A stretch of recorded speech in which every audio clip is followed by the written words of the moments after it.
It feels like I can't turn on YouTube these days without seeing a dozen videos about high protein breakfast or meals or snacks or whatever. In fact, it seems like if there's one thing that the plant-based and omnivore communities can agree on, is that we need to put more protein into our meals. But why?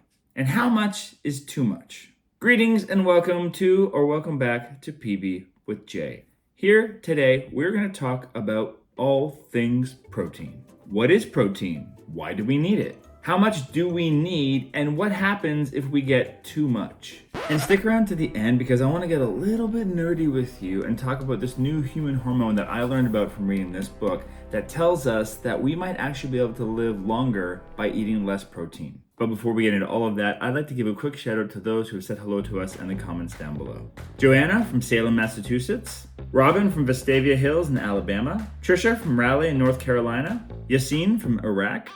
Diane from South Wales. Karen from Texas. Lisa from Minnesota, the land of 10,000 lakes. Susan from Belgium. Pamela from Iowa. And Helen from Garrettsville, Ohio. How do you get a shout out? Well, all you have to do is say hello to us in the comments down below. Let us know where you're watching from, who you are, and what you thought of the content inside of this video. You can also technically get a bump up on that shout out list by joining our Mighty Network for that perk, as well as all of these other really, really awesome ones.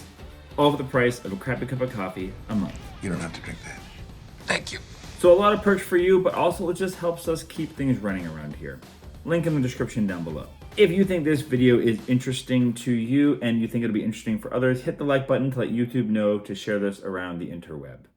Now let's get into it. So what is protein? There's a lot of talk of what is protein, especially for those that don't eat animal products. I'm sure you get asked on a regular basis. In fact, we have a t-shirt on our merch store that talks about it. Here's the funny thing. If you were to ask the average person what is protein, I don't know if they'd know.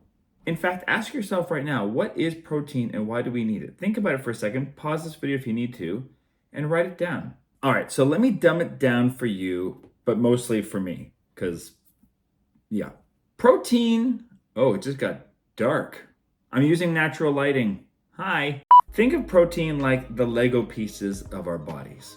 So picture this. Proteins are made up of these tiny little building blocks called amino acids. Think of them as the different colors and shapes of Lego bricks. And just like how you can make endless creations with Lego, our bodies can make a ton of different proteins by arranging the amino acids in different ways. Our bodies can use the proteins to repair and build tissue, muscle, skin, but that's not all it does. So what does protein do? Protein is like the workers in our body handling all of the important tasks. Some act like chefs in the kitchen, breaking down our food into usable nutrients. Others are like messengers, sending signals to different parts of the body so that they can do their thing. But it doesn't just stop there. Protein plays an important role in transporting stuff around. Think of it like the delivery trucks of your body, moving essential substances like oxygen and nutrients to where they're needed the most. And let's not forget about their superhero immune function. They help our bodies fight off pesky invaders like bacteria and viruses. And on the vanity side of things, they help to keep your hair shiny, your skin glowing, and your nails strong, and they make your body look good and stuff. All right, we got all that down. So how much do you actually need? So it's not just like a one size fits all kind of thing. It comes down to a lot of different factors like age, height, weight, activity level, and just your overall health. Let me just break it down into simple terms.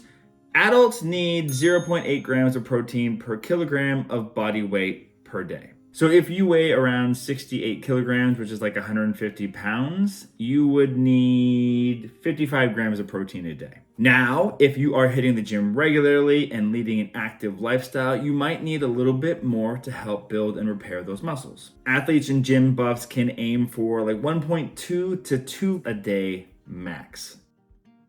But honestly, that's a lot, and we'll talk more about that later on. Some evidence does suggest that those over 65 years old could benefit from a little increase as well, but not much. We're talking like 1.0 grams per kilogram of body weight.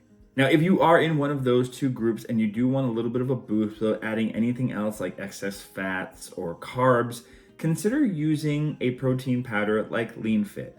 Not a sponsor of this video, but I do have a discount code down below.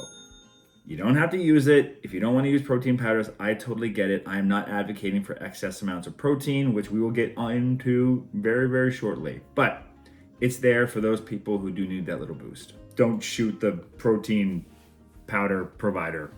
I'm not even a provider, I'm a messenger. Anyway, moving on. Okay, so we know how much we need, but how much are we actually getting? I would say that in North America, we are having what I would call an obsession with protein.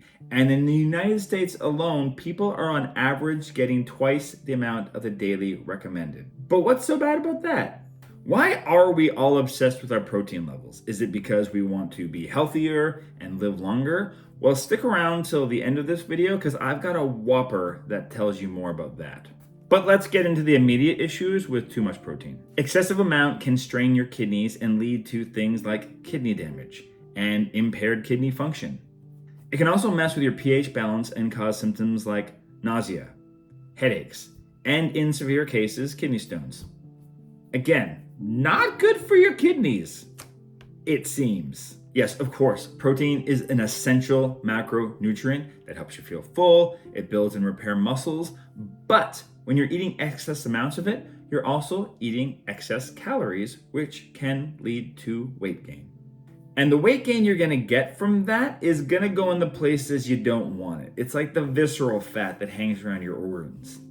That's the bad one. And if you're getting it from an animal source, it's also coming packed with things like saturated fats and cholesterol. And as science would tell us, those things come with an increased risk of cancers and heart disease.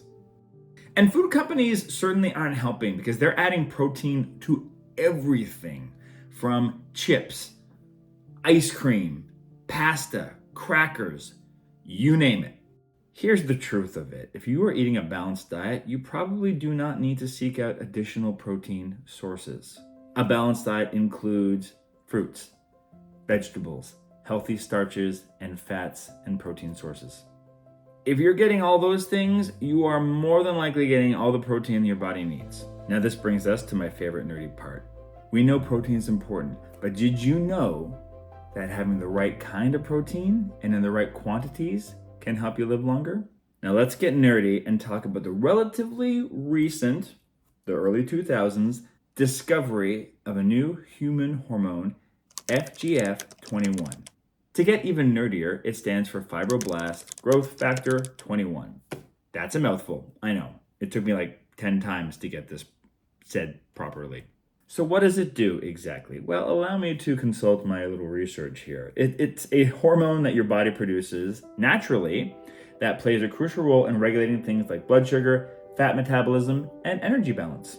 Now, of course, when they first discovered this thing in the early 2000s, Big Pharma asked itself, wait a minute, can we use this information to create a drug that treats obesity, diabetes, hypertension, and slows down aging all at once? The answer is no. Not without a lot of side effects. The good news is you don't need a pill to boost it. On the fitness side, both aerobic and resistance exercises can increase it from 25 to 42%. What about diet? Well, here's where it gets really fascinating. Researchers took men and women who were averaging twice the amount of the daily recommended protein, which is the average American these days, and they randomized half of them down to taking the daily recommended levels. Within 6 weeks, just by simply eating the daily recommended amount of protein and not double the amount, those people doubled their amount of FGF21. They doubled it by having half. Nerd. And what's fascinating is even though that group was actually eating significantly more calories, they lost more body fat just by bringing their protein down to the daily recommended levels. And it's not just the quantity of protein that matters, it's the quality. Here we go. In 2019, a testing of animal protein that's packaged with saturated fat and cholesterol had significantly lower levels of FGF21 than plant-based proteins that were packed with fiber and phytonutrients. And then they took it to the next level by taking those that were eating the animal-based proteins in that study and switched them over to plant-based proteins. Guess what happened? Within 4 days, their FGF levels shot up by 200%. That's incredible, right? So what this research is telling me that this excess amount of protein that we're currently obsessed with getting is irrelevant. And that all we need to do is get the daily recommended level. This is something that I learned by reading Dr. Greger's new book, How Not to Age. I just devoured it. I'm a little bit obsessed with it. All of the information in this video has cited sources in the description down below. And if you want to pick up a copy of this book, I've got a link to it in the description down below. I highly recommend it. And if you're interested, I've got a lot of other thoughts on videos I can make using the information in this book on how you can use diet to kind of biohack your longevity and live longer by being healthier, eating healthier, all those things. If you're interested in that, let me know in the comments down below. If you enjoyed this video, don't forget to hit that like button to let YouTube know to share this with other people on the interweb. And if you did enjoy it and you're not subscribed yet, I'm not offended, but maybe now's the time to do so. And stick around because YouTube has got this video queued up for you next. They've been watching your history and they're like, I think this person would like this video. This might just solve all their problems. That's something YouTube thinks, not me. YouTube.